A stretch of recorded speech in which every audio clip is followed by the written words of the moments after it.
E aí pessoal, tudo bem com vocês? Como é que vocês estão? Vocês estão bem? Bom galera, esses últimos dias aí eu me abstive de gravar, fazer live. Na verdade fiz dia 15 minha última live. Não lembro, tem uns 2 dias que eu fiz a live. Mas hoje eu vou gravar vídeo. E eu tô trazendo uma quantidade aqui de matérias, são 4 matérias. Vou começar com essa, mas nós temos declaração de ministro do STF contra Moraes faz ferver clima no STF. Moraes arquivação contra Carla Zambelli por falta de provas. E escola de samba que exaltou o Molusco, bandido de 9 dedos, é rebaixada. Para mim já é um prenúncio da queda desse marginal. Defensoria Tocantins propõe escala 3/1 para juiz, porque afinal de contas juiz ganha muito pouco, né? Trabalha muito e tá soltando pouco bandido. A juizada tá soltando pouco bandido, tem que soltar mais, né? E aí eles vão ter mais descanso. Trabalha 3, folga 1, é mais ou menos isso, né? Vamos ver aqui o que diz as matérias. Mas primeiro eu vou trazer essa aqui para esfregar na cara aí da galera que diz que é crente, porque eu sou crente. A galera que diz que é crente e vota nesse molusco aí, ó. Esse molusco que tá aí do lado. O cara que é contra tudo aquilo que Deus é. É contra a família, é contra a propriedade privada, é contra a legítima defesa, é contra, né, a sua fé. E outra coisa, o Karl Marx, né, ele foi cristão na sua juventude e após entrar na faculdade, né, parece que hoje nós vivemos isso, né? Após entrar na faculdade, parece não, hoje nós vivemos igual a época dele lá. Após o Karl Marx entrar na faculdade, ele se desvia e a mente dele é totalmente virada ao avesso e ele começa a pregar contra Deus e ele começa a afrontar Deus. E aí é esse tipo de ideologia que a galera quer colocar no mesmo patamar da pregação de Cristo. Ou seja, o Karl Marx era anticristão e a turma quer colocar aí o Karl Marx como alguém que pensava igual a Jesus, né? Divisão, né? Dividia com o pobre, enfim, né? Pensando no outro. Sei. É só você estudar um pouquinho sobre a vida do Karl Marx que você vai ver quem foi Karl Marx e o tanto de tragédia que esse cara fez a sua família viver, né? Vamos lá. Escola de samba que exaltou Lula e ironizou cristãos é rebaixada. Faz o L. E o pior, essa porcaria dessa escola botando o nome da minha cidade na lama, como diria meu amigo. Tacou o nome de Niterói na lama e sapateou em cima. É triste, galera. É triste. Mas Niterói é um reduto histórico de esquerdista, né? Apesar do Bolsonaro ter ganho aqui, porque eu creio que a maioria seja conservadora, mas é muito forte a galera da esquerda em Niterói. Principalmente na parte mais rica da cidade, né? Principalmente na parte mais rica. Aqui, ó, Acadêmicos de Niterói ficou em último lugar e foi rebaixada do grupo especial do Carnaval do Rio de Janeiro na apuração dessa quarta-feira 18, após desfilar com um enredo em homenagem ao presidente Lula do Partido das Trevas. A escola estreou na elite das agremiações neste ano. Ao longo de apuração, recebeu apenas 2 notas 10. Com o enredo do Alto do Mulungu, surge a esperança. O cara tá governando o país aí trocentos anos, ó. Olha a potência que o Brasil é. Lula, o operário do Brasil. A Academia de Niterói contou a história do petista desde a infância no Nordeste até a presidência da República, apresentando também críticas a seus opositores políticos. O que eles dizem, falam que é crítica, eu chamo de ataque direto, porque você criticar a fé do outro, enfim, pode criticar, né? Jesus não agradou a todo mundo, mas atacar da forma que eles fizeram, né?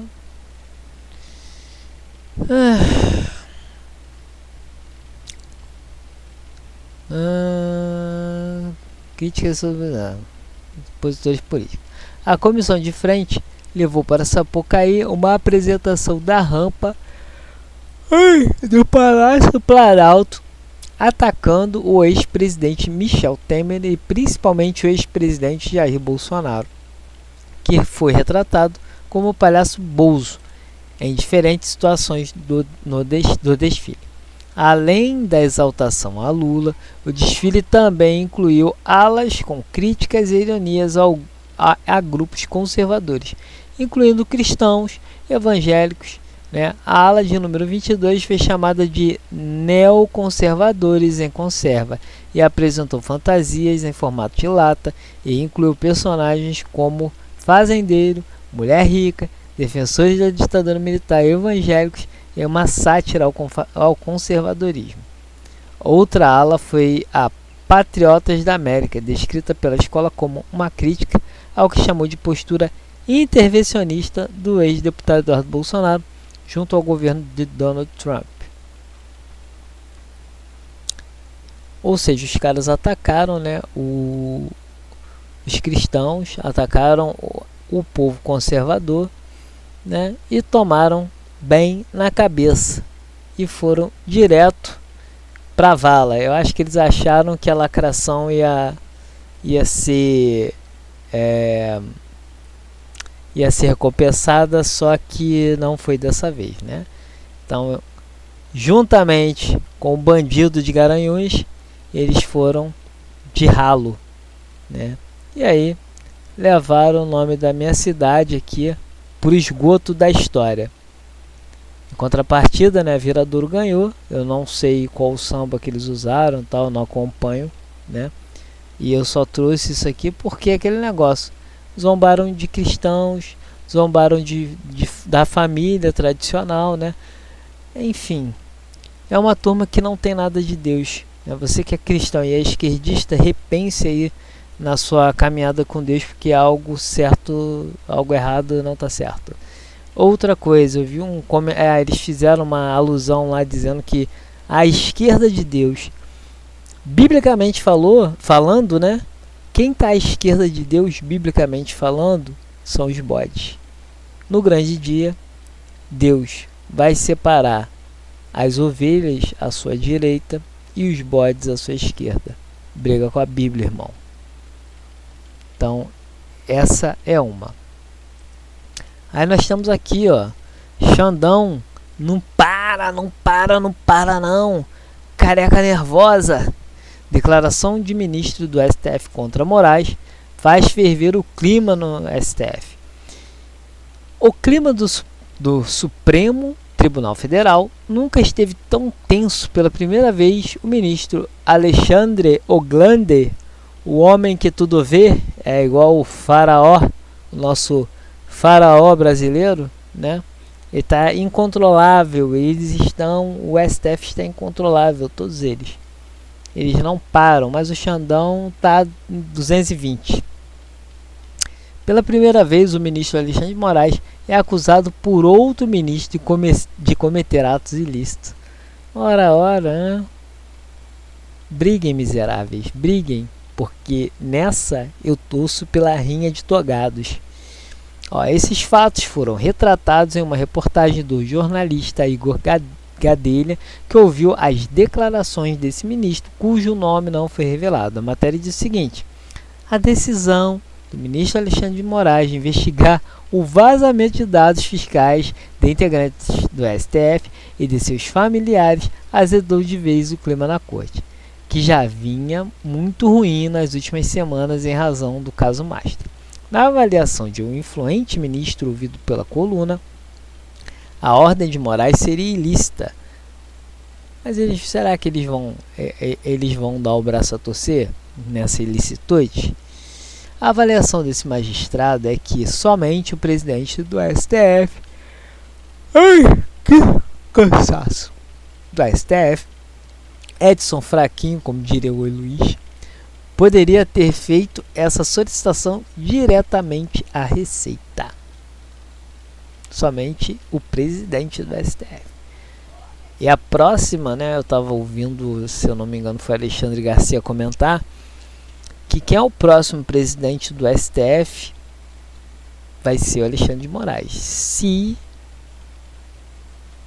nessas eleições nós não fizermos o Senado, esse cara vai arregaçar de vez a nossa justiça, que já está literalmente na merda. Desculpa a expressão.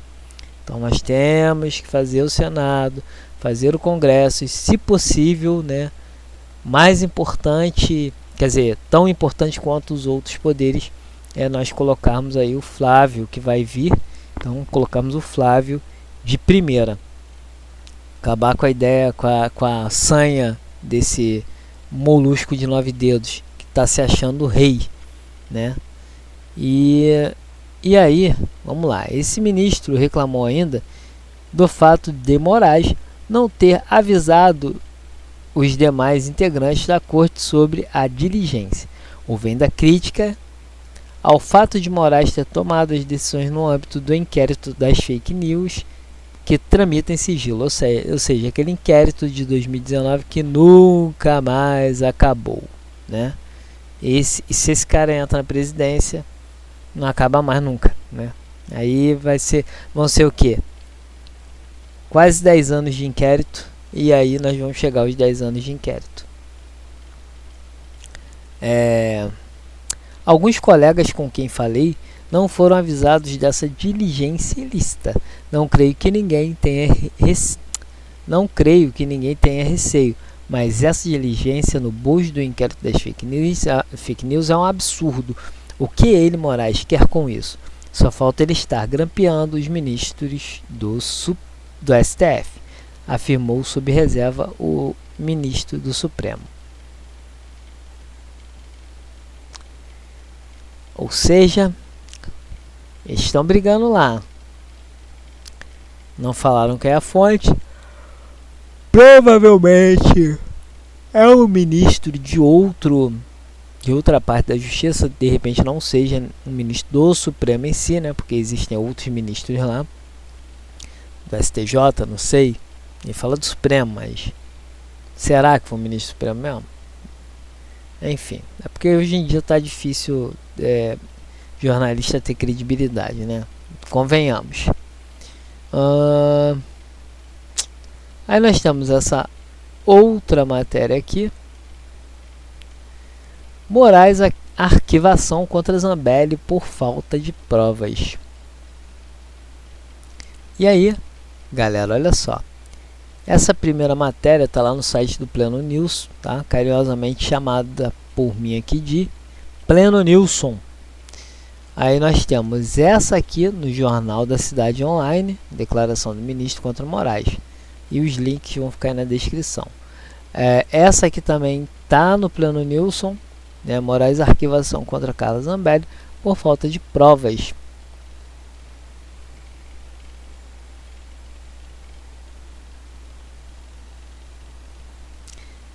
Um besouro. Será que é o besouro suco? É um besouro, só não tem suco. Bom, vamos lá. O ministro Alexandre Oglande, o faraônico Moraes do Supremo Tribunal das Esfinges Douradas do Sertão, não, ó. como é que é o nome lá? Do Egito, né? Determinou nesta quarta-feira, dia 18, hoje, né? Lembrando que hoje é quarta-feira de cinzas. Determinou o arquivamento de um inquérito aberto para investigar ex-deputado federal Carlos Zambelli pelos crimes de coação no curso do processo e obstrução de investigação. A investigação foi aberta em junho do ano passado, após Zambelli afirmar durante uma entrevista que, após ter fugido do Brasil, pretendia permanecer nos Estados Unidos e pedir asilo político ao governo do presidente Donald Trump. Ela também declarou que pretendia adotar o mesmo modus operandi utilizado pelo ex-deputado federal Eduardo Bolsonaro, PLSP. A apuração foi aberta antes de Zambelli ser presa na Itália. Na decisão, o ministro acolheu o pedido de arquivamento feito pela Procuradoria-Geral da República. A PGR entendeu que não há prova suficiente para embasar uma denúncia contra a ex-deputada. Diante do exposto, acolho a manifestação do Procurador-Geral da República e defiro o arquivamento da investigação, decidiu o ministro. O interessante é que ele decidiu, né, por esse arquivamento e, assim, no momento em que está pegando fogo o parquinho. Então a gente não sabe, né, se ele não tivesse com o filme tão queimado na mídia, né? Porque agora a mídia descobriu que Xandão é antidemocrático, né? Agora a mídia descobriu que Xandão persegue opositores, né? E agora a mídia está descobrindo que Xandão vai se levantar contra os jornalistas que foram a favor dele, né? Porque ele perseguiu vários jornais, ele perseguiu vários jornalistas, inclusive as grandes mídias, né, chamavam todos os jornalistas de blogueiros. Jornalista só do Globo, do SBT, da Band News, da Band, da Record News, da Record, e para eles, né, Jornal, Estadão, Folha de São Paulo. Então esses são os jornalistas. Mas para a grande mídia, os jornalistas independentes eram blogueiros. Só que agora, aquilo que nós estamos falando lá desde lá atrás, a hora que os caras cismarem, eles não vão perseguir só os de direita, eles vão perseguir também os de esquerda, porque os caras não estão preocupados com a democracia, né, como eles sempre falam, eles estão preocupados em poder. E quando mexe no poder e com a possibilidade de os retirar do poder, eles começam a criar alternativas. Assim foi a Lava Jato, assim foi Gilmar Mendes mandando leizinha criada por eles lá, dizendo que senadores não poderiam criar impeachment, pedir impeachment dos ministros do STF, somente PGR. Então o sistema tenta se blindar, só que tá feião, eles estão fazendo muita merda, né? E agora tá pegando para eles. E aí eu vou fechar esse vídeo com a chave de cocô, porque tem a chave de ouro e aqui você tem a chave de merda para fechar o vídeo, que é: Defensoria do Tocantins propõe escala 3x1 para juízes. Estão soltando um pouco bandido, então estão cansados, eles querem soltar mais bandido, descansar mais. Solta bandido 3 vezes por dia, por dia, né? 3 vezes por semana, aliás, e descansa um, para voltar no outro dia e soltar mais 3 vezes bandido, não é assim a escala do juiz? Porque eu só consigo enxergar juiz no Brasil assim, soltando bandido e penalizando as vítimas, né? Dificilmente tem notícia boa aí de juiz sendo justo. Ou seja, a justiça do Brasil é uma merda. Desculpa a expressão, gente, mas não tem como. A Defensoria Pública do Tocantins, matéria está no Plano News também, a Defensoria Pública do Tocantins encaminhou à Assembleia Legislativa do Estado um projeto de lei que permite... Aí eu te pergunto, peraí, a Defensoria pode encaminhar projeto de lei? Isso não tem que vir da Câmara? Eu espero que a Câmara de lá nem bote em votação isso, nem paute isso. Encaminhou à Assembleia Legislativa do Estado um projeto de lei que permite aos defensores tirar um dia de folga a cada 3 dias de acúmulo de processos ou de funções administrativas, limitado a 10 por mês, com possibilidade de transformar a folga em dinheiro. O penduricário em questão já é adotado na magistratura e no Ministério Público e aparece nos contra-cheques do Judiciário com o nome licença compensatória. Meu Deus. Assinada pelo Defensor Público Geral Pedro Alexandre Conceição Aires Gonçalves. A proposta diz: o Defensor Público fará jus à licença compensatória na proporção de 1 dia de licença para cada 3 dias de acúmulo de acervo processual, de função administrativa ou de exercício de atividade de relevância singular ou atípicas, limitada a 10 dias de licença por mês. Cara, os caras vão trabalhar só 20 dias. Não, 20 dias não, né? Pera aí, 10 dias? Porque, vamos lá, você tem 22 dias trabalhados no mês, certo? Você tem 22 dias trabalhados no mês. E aí, se os caras trabalham, como é que fica essa conta? São 22 dias trabalhados. Aí o cara... Não, moça, fica quietinho. Fica quietinho. Então, são 22 dias trabalhados. São... Nossa, como é que funciona nesse caso aqui?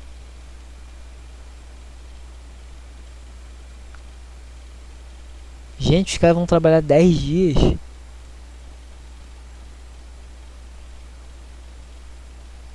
Eu tô abismado, porque se for isso, vão folgar, vamos lá, vamos que eles folguem aí. 10 licenças. 10 licenças. São menos 10 dias trabalhados. Você não conta os 30 dias, você conta os 22. Você não trabalhar 10 dias? 12 dias? Como é que fica essa história aqui? E mais, trabalhou muito, vai ganhar, não vai tirar os dias, vai ganhar dinheiro.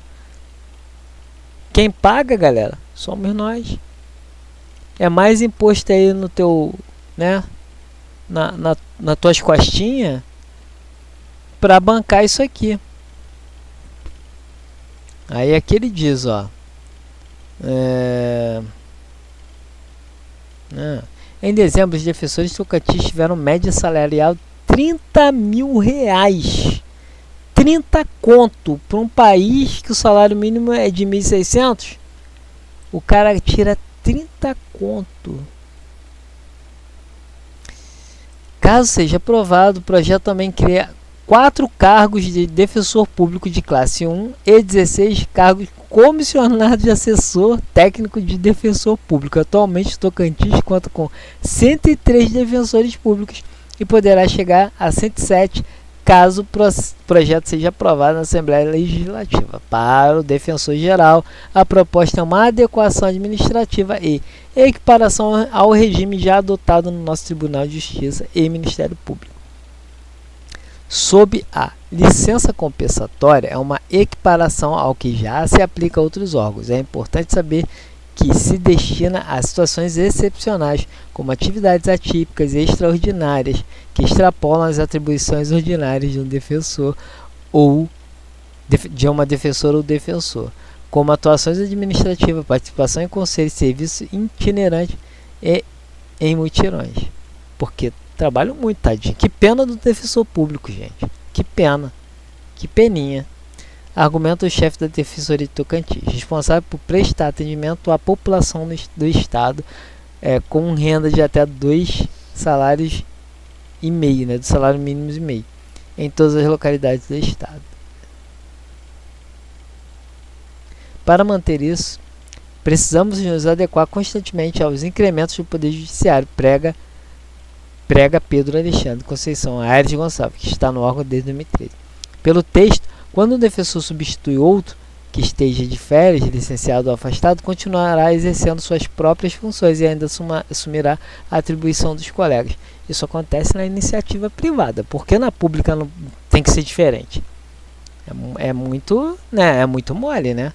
Dane-se, vai pegar 100 processos, pega 200. Se vira, peão. Você não é quadrado. Vocês ganham muito bem para isso. Vocês ganham muito bem. Em troca, receberá um valor extra equivalente a um terço do salário do cargo substituído, proporcional ao período de substituição. Também está previsto pagamento adicional para quem atuar em plantões fora do horário normal e no atendimento de medidas urgentes. Nesse caso, o valor corresponderá a uns 60 avos do subsídio mensal por dia de plantão.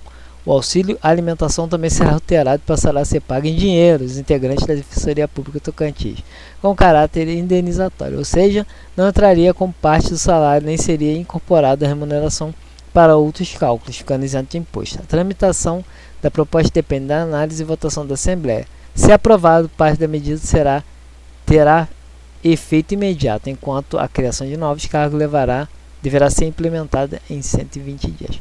É a farra do dinheiro público, é a farra do dinheiro do pagador de imposto, né? Que na verdade não existe dinheiro público, existe dinheiro de quem paga impostos.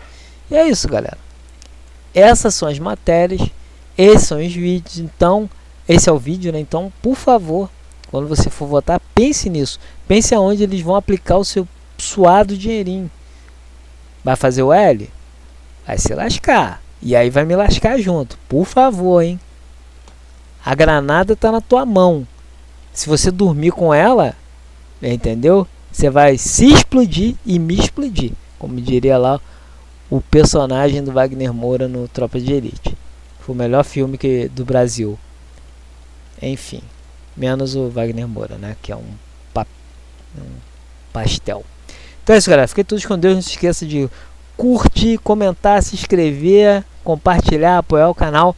Não se esqueça de agradecer ao Papai do Céu por mais um dia e de tomar bastante líquido, porque o sol, né, o calor está bem forte. Fiquem todos com Deus, galera.